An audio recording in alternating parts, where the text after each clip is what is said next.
59% of older millennials have had their income impacted due to the coronavirus pandemic.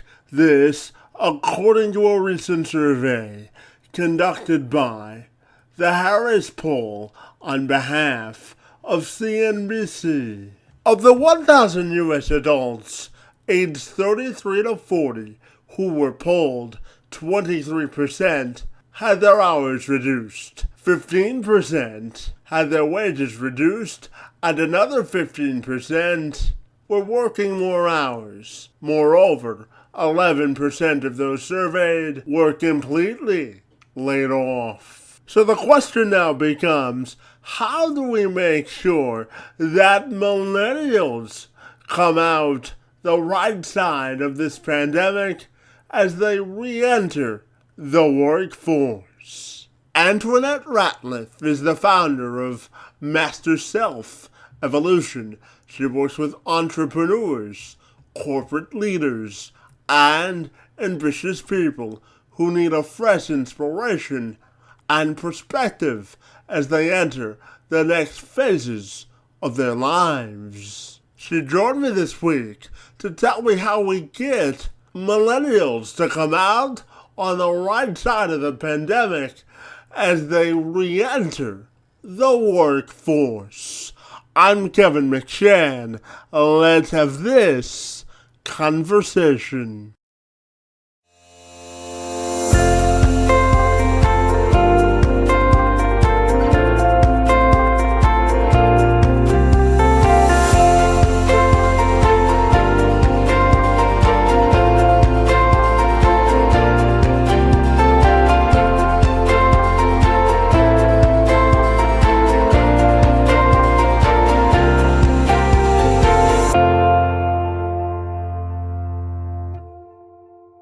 Ratliff receives her greatest sense of fulfillment by helping others discover, unlock, and cultivate their passions. By overcoming significant obstacles, facing their fears, building resilience, and thriving in the face of adversity. We began our discussion by detailing how Ratliff puts millennials on the right track for success at work.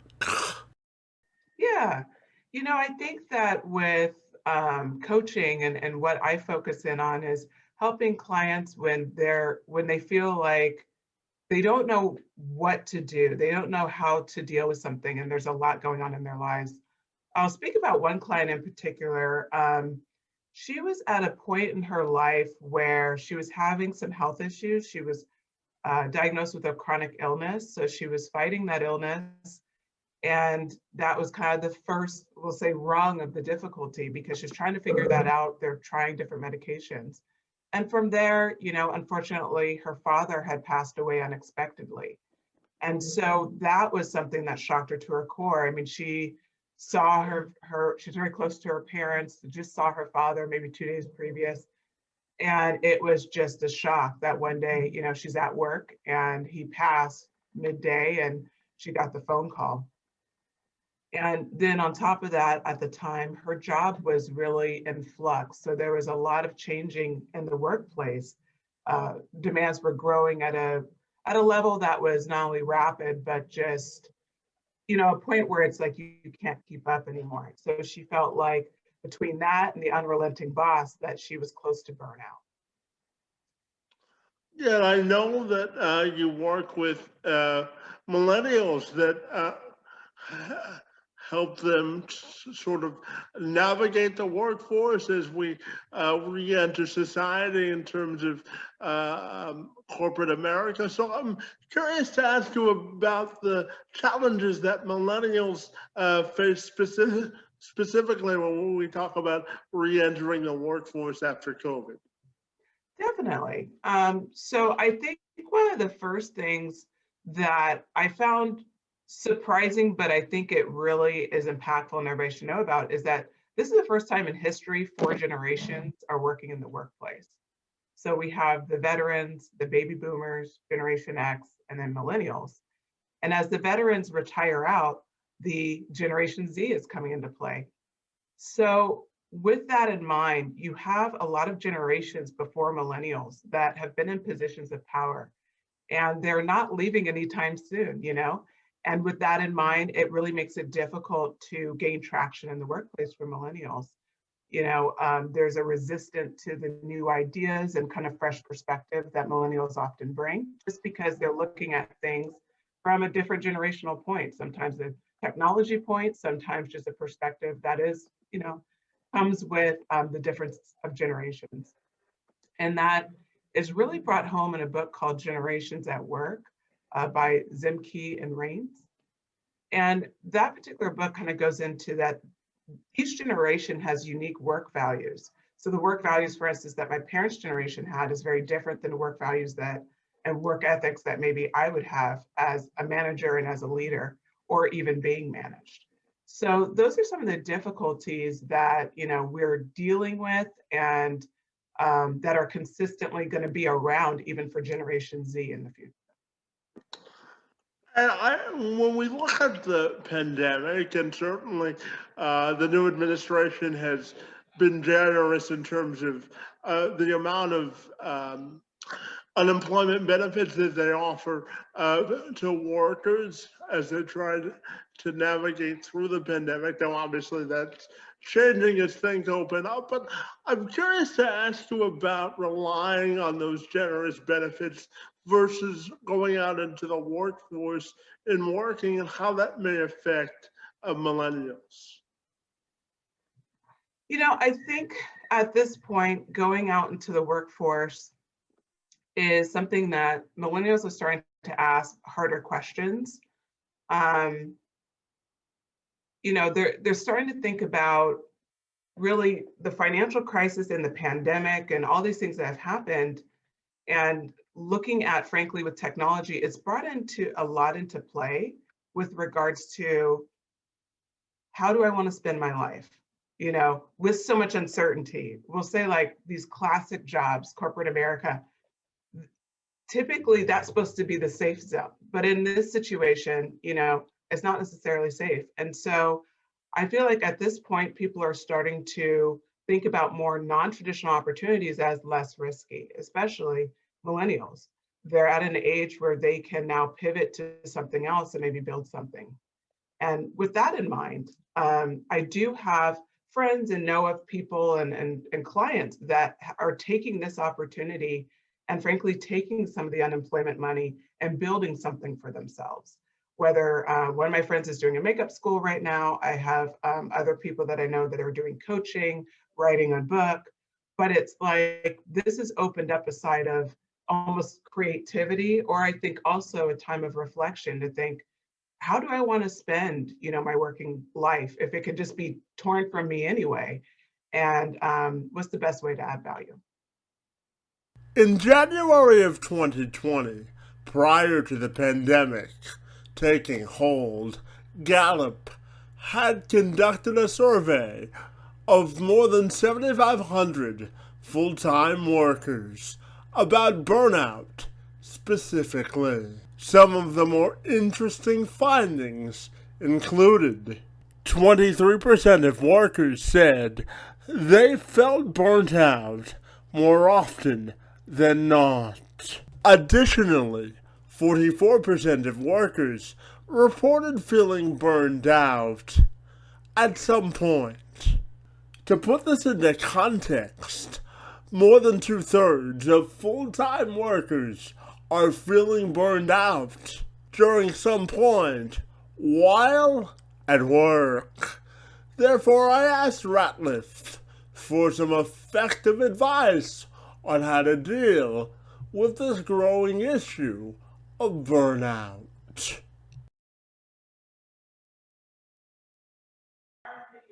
Absolutely. I have to say that I've had times in my life where I've been a workaholic and giving too much, right? And then you feel like you're rushing from one thing to another and you can barely keep track until you hit that point. And the tools that I've been training on is the first thing and the strongest pillar, which is boundaries. Setting boundaries with your job and expectations is important. I think that really came home during the pandemic as well, because when you're always accessible, if you're working from home, which a lot of people I work with are, that means that the company now feels like, oh, well, you're always available, right? And you're using your cell phone for work. So therefore, that means we can just send you quick messages and you should always be around. I think one of the first things to do, whether you're a manager or employee, is to establish a work time, a time frame where they can get a hold of you, and you set boundaries on when you'll return those calls, when you'll answer emails, and carve out time for yourself. The other thing is to always remember that setting reasonable expectations for yourself, you could still grow and do the things that you want to do, but you have to be reasonable, because bottom line, our health, our sleep, and our time are things that are most valuable to ourselves, but they're the cornerstone, right, of us being effective in the workplace, effective with our families. So not taking away any sense of guilt and taking time for ourselves, whether that may be sometimes vegging on the couch and not taking a phone call and just taking a moment, or reading a book, or whatever you find that gives you enjoyment. Our time to shut down and have, whether it's creative time or relaxation time, is just as important as working hard, as being there for our family and friends. And as we transition back to work, I'm also curious to ask you about prioritizing what's important at work. For myself personally, as you mentioned before, just because an email gets into your inbox doesn't mean you have to answer it right away. And I'm still working on that personally. So I'm curious to ask you about prioritizing what's important at work and still feeling like you have a sense of self while also being productive at work. That's an excellent question. And I've definitely have experienced several times where something was missing, or something, that balance. What I find is that one thing with email management, it's great to set up a situation where you have maybe batching time. I've learned this from Tim Ferriss in his 4-Hour Work Week, where he said you check his email, not first thing in the morning. He actually had a project that he would have in mind, and maybe he'd check it, let's just say around 10 a.m. And then again, he'll check it around 1 o'clock. And the rest of the time, the email was blocked out of the way, and he would focus on the task at hand. I think that's the hardest thing for all of us, is that we have text messages and IMs and emails, and by the time it's all said and done, and phone calls, it can be hard to focus on what we need to focus on. So maybe allotting time, that's right for you. For me, I like to look at my emails first thing in the morning, understand what's in there. And then I do shut it down and focus on things. And maybe I'll come back, at right after lunch and do that again. The reality is, finding structures that work for you, and remembering that for me, batching really helps. So doing things all together in one shot, where you're in the zone of, okay, I'm answering email right now. You're in the zone of, I'm going to return some phone calls this hour. You feel productive.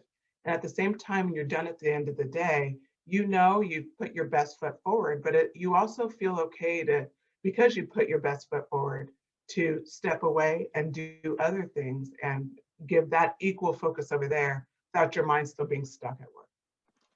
And Antoinette, as I shared with you, I was born with what's called spastic quadriplegia cerebral palsy, which simply means that I don't have enough oxygen in my legs to walk normally. And I'm curious, because I have a background in inclusive employment, to ask you about the challenges that millennials with disabilities face, because they're already an underrepresented group in our workforce. So I'm curious to ask you about how we increase opportunities for millennials with disabilities. I think that, and that's an excellent question, by the way. I think that one of the first things to do is to focus on companies that have been doing it well. And I would say that this is the opportunity for any millennial in a leadership position to start building groundwork around hiring opportunities for disabilities, making it more inclusive in the workplace. There's an article called Best Place to Work for Disability Inclusion List that came out in July 2020. And it's a list of businesses, the top businesses that have built in actual, they've invested in accessibility, they've invested in inclusion in these enterprises, and they're very large enterprises. And I think that's a solid start to where all companies need to go. And it's important for anybody internal, whether you're in a management position or not, to bring that to HR, to talk about how can we do a pilot program. This could actually be something that we need to do, because you figure they're doing it for women right now. That's actually something that's happening within organizations, is they're building these internal networks to promote women within. And the disability, any employees with disabilities, definitely, they're not represented to even that level, or even to some of the other equal opportunity positionings that companies have. So it's important for everybody to give a voice to it and to fight for it. For employees who are specifically looking, I think really singling out those that list of companies that have already invested in it, and they can definitely, they already know their value and they'll bring it. And I also think reaching out to staffing agencies and having an advocate that can help you find a good fit and to continue to kind of make headway into that zone are all good areas. The final suggestion I would have is coming into industries that are just kind of thriving and booming. Bitcoin and cannabis are both areas where they are building from the ground up. And so what's nice about when you go into industries that are building from the ground up, they're ready to train and they're more open-minded just because of what they're building. And so that's another area to start. But this is an underrepresented group. So it has to be something that we all band together and fight to bring more representation and get more opportunities in the workplace.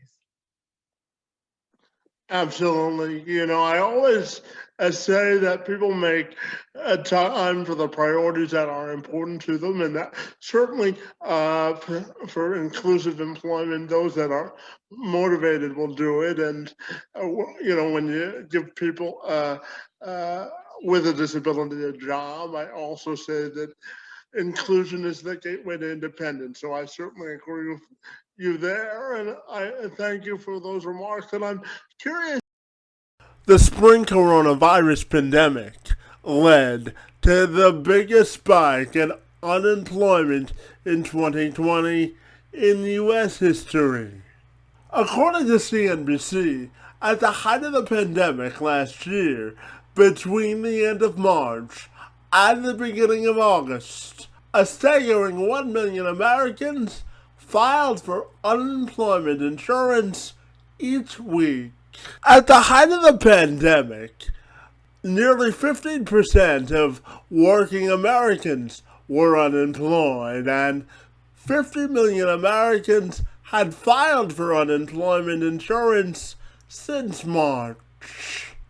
Ratliff provided this blueprint for any millennials who have seen their income reduced as a result of the pandemic.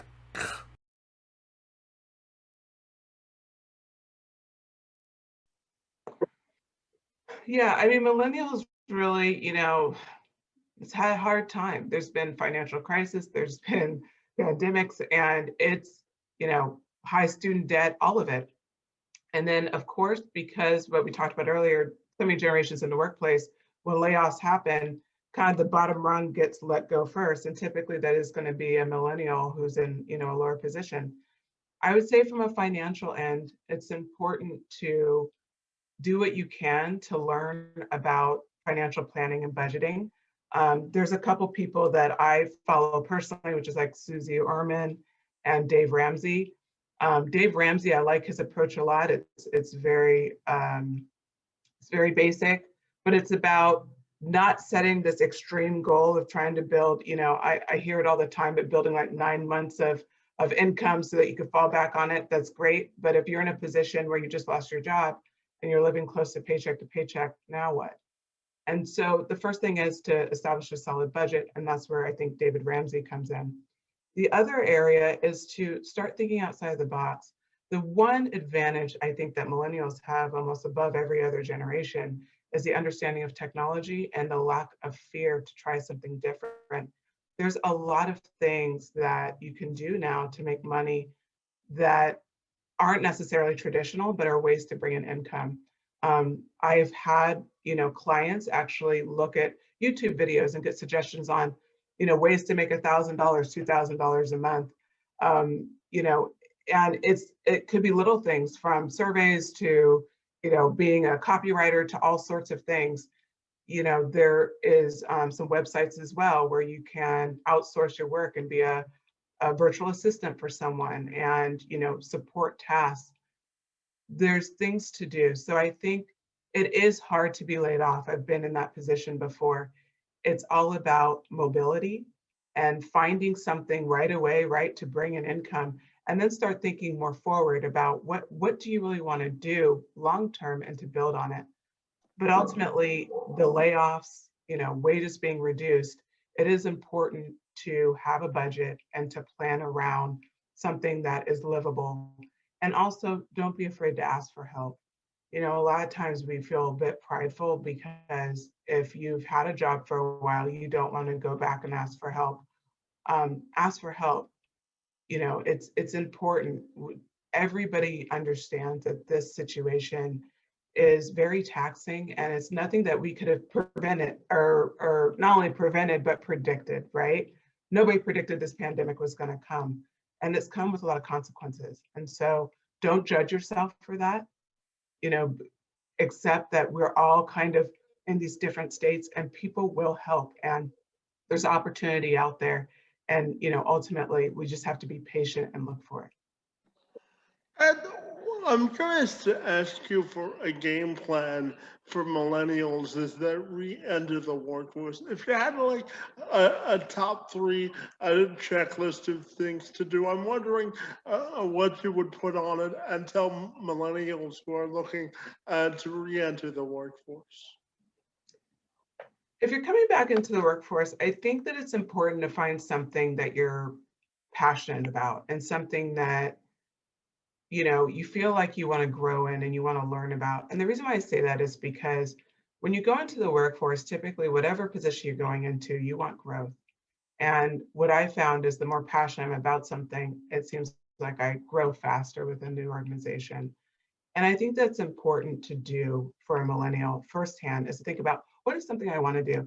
And even if it's, maybe they want to do 2 steps ahead, that's okay.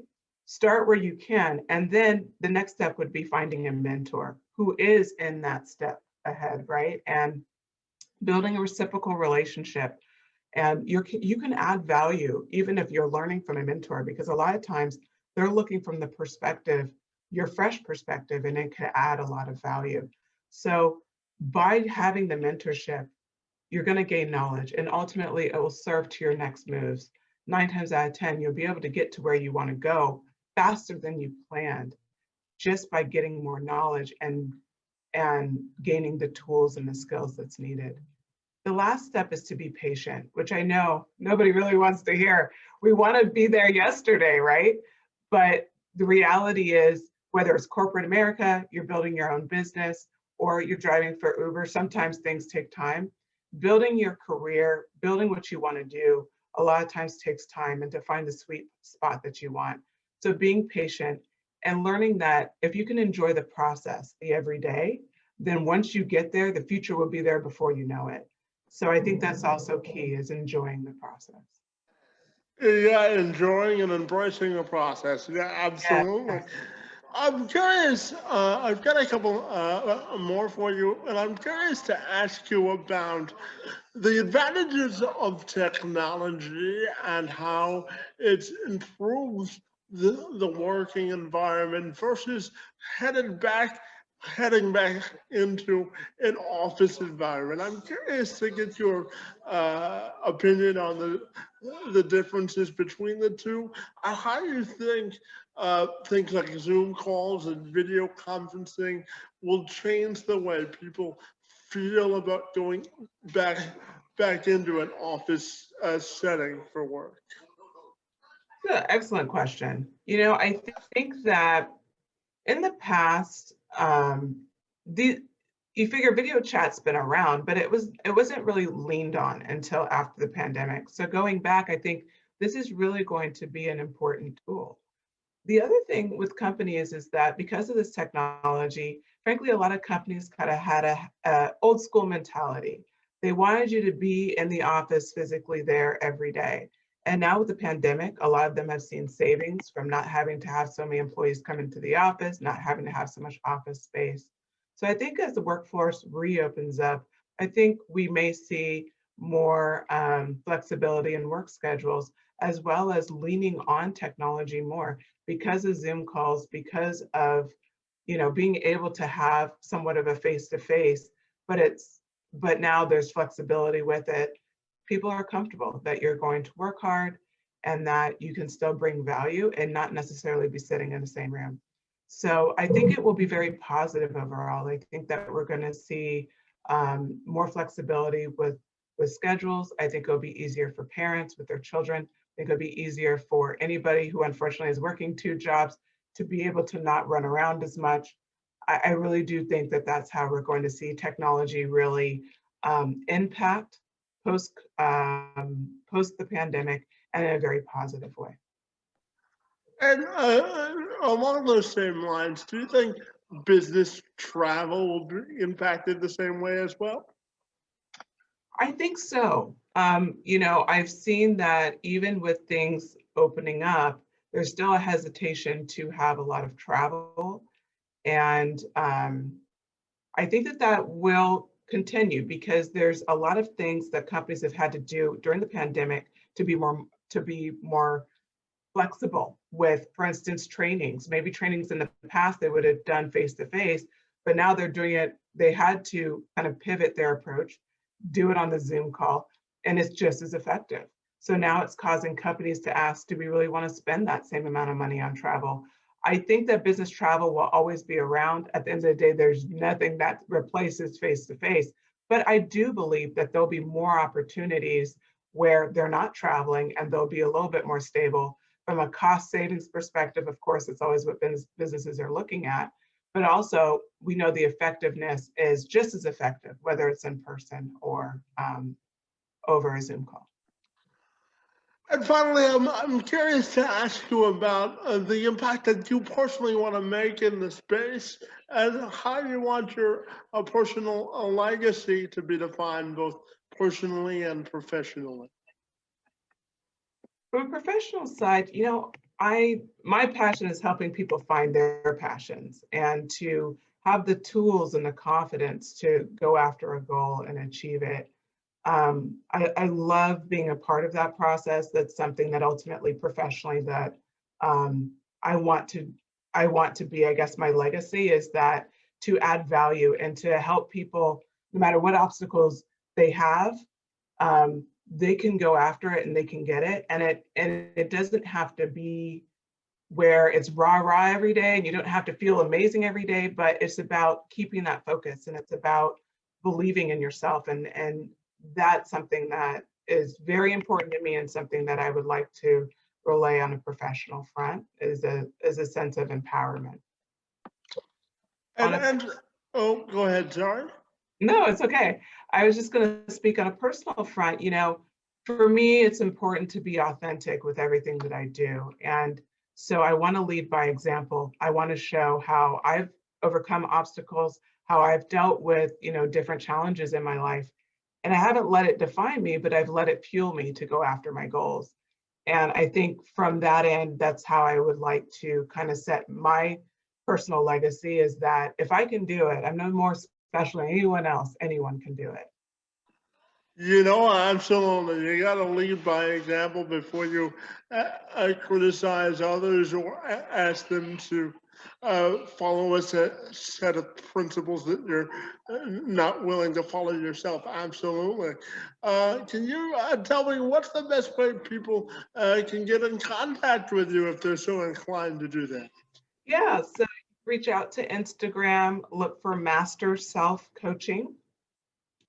Um, and that's, I'm sorry, I said the wrong thing. Master Self Evolution. I don't know what I was thinking. So you can reach out there for coaching, and Master Self Evolution under Instagram. You can IM me, you can look at my website. And if you're interested, you know, just contact me. I would love to. I do like a 15-minute chat to see if we're a good fit. So it's not a big time commitment. And of course, it's free. So I would definitely welcome anybody who's interested to reach out. And for that, I want to thank you for spending part of your California Friday with me out there in San Diego, talking to me about quality for millennials in the workplace and the work that you do in the space. Your time, expertise, and knowledge today are most appreciated. And I want to thank you for joining me this morning. It's most appreciated. Yes, you too. Thank you so much, Kevin. I really appreciate it.